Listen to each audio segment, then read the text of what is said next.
There's been a lot of late nights, graveyard shifts in this van. And sometimes we'll have to get on the road and drive to the next show or the next city that night and swing through a gas station, get some flaming hot Cheetos and a Mountain Dew, which is disgusting. And that's the road life.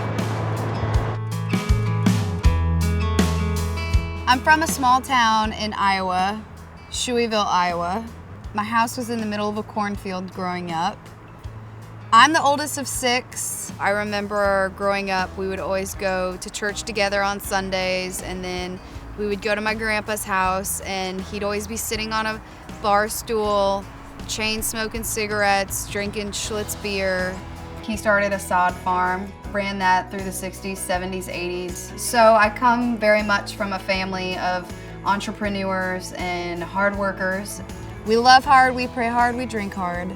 There's not a whole lot of music where I'm from. I was kind of the anomaly in that sense, that I just had a passion for music.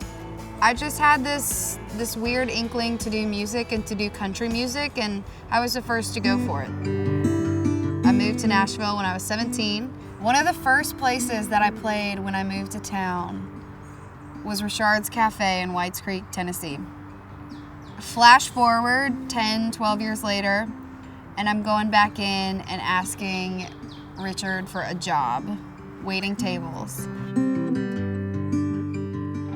I had my first shift, and I was in my apron and all sweaty and gross, and I drove into Nashville. I saw the billboard for the night at the Grand Ole Opry, and it was a former friend that I'd kind of come up together with. She's playing the Opry tonight, and I'm back waiting tables. It's that moment of, I wonder if I'm gonna get to do that. I made this record with my significant other. I remember we were getting ready to master the record, and I was running low on funds. He said, well, do you want a ring or a record? It was a pretty quick response. I said record.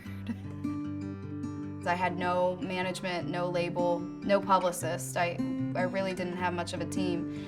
And so we just started kind of feeling our way through the dark with it, and we decided that we were gonna drop 10 Year Town. We were in Charleston on vacation, and I remember that morning waking up, and it was so stressful because neither Jake and I are great at technology. We released it, and then we went kayaking. We were ready for a break, ready for some relaxation. After a few hours, we get back to civilization, and I look at my phone, and all these people had started posting about 10 Year Town. Maren Morris had posted about it, Carly Pierce, Brent Cobbs, Brothers Osborne. I think that song really resonated with a lot of the artist community in town. Honestly, I think it just resonated with anyone who has at one point or another questioned the path they were on and what they were doing with their life. I was 10 years into a 10-year town, and everyone always says Nashville is a 10-year town. And I just felt like I wasn't really where I wanted to be. And I was seeing a lot of my friends back home, moving on with these life milestones. And here I am dedicating, my last decade to this dream and feeling like I didn't really have a lot to show for it. I thought about hanging it up and going back home to Iowa. I'm from a very blue-collar family. I don't want to go home and tell my parents and tell my family that I gave up, so I just stuck it out.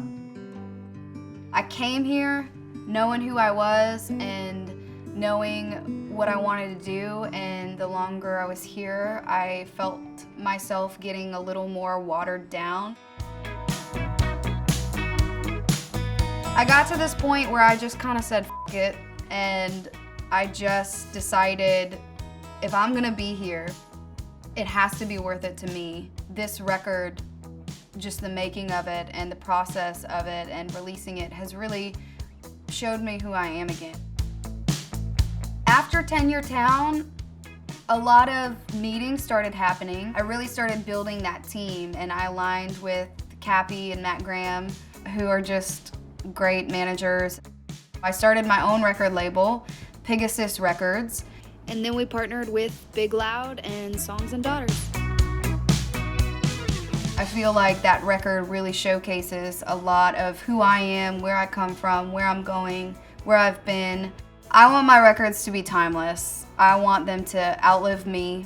I hope that my songs are around for a very long time. To get to share in this journey of chasing a dream with fans both old and new. My hope is that my story encourages them to never give up, because this next song can turn it all around.